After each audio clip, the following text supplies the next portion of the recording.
മോളിവുഡിനെ കുറിച്ച് മറ്റു ഭാഷയിലുള്ള സിനിമാ പ്രവർത്തകർ നല്ലത് സംസാരിക്കുമ്പോഴും ഒരു കാലത്ത് കേരളത്തിന് പുറത്ത് കാര്യമായ നേട്ടങ്ങൾ ഉണ്ടാക്കാൻ മലയാള സിനിമകൾക്ക് ആവുന്നുണ്ടായിരുന്നില്ല. അന്ന് മലയാളത്തിൻ്റെ ഓവർസീസ് മാർക്കറ്റ് ഗൾഫ് നാടുകൾ മാത്രമായിരുന്നു. എന്നാൽ ഇപ്പോൾ അങ്ങനെയല്ല.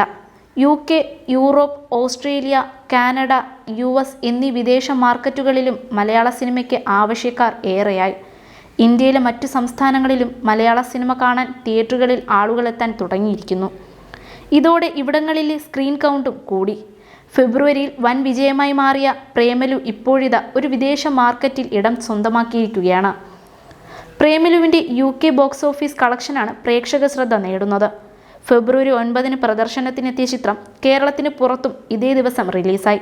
12 ദിവസം കൊണ്ട് തന്നെ ആഗോള ബോക്സ് ഓഫീസിൽ ചിത്രം 50 കോടി നേടി. UK കാര്യമെടുത്താൽ എക്കാലത്തെ മലയാള സിനിമകളുടെ കളക്ഷനിൽ 2ാം സ്ഥാനത്തെത്തിയിരിക്കുകയാണ് ഈ കുഞ്ഞു സിനിമ. ലൂസിഫറിനെ മറികടന്നാണ് സിനിമ 2ാം സ്ഥാനം നേടിയത്. നേരത്തെ 2ാം സ്ഥാനത്ത് ലൂസിഫർ ആയിരുന്നു.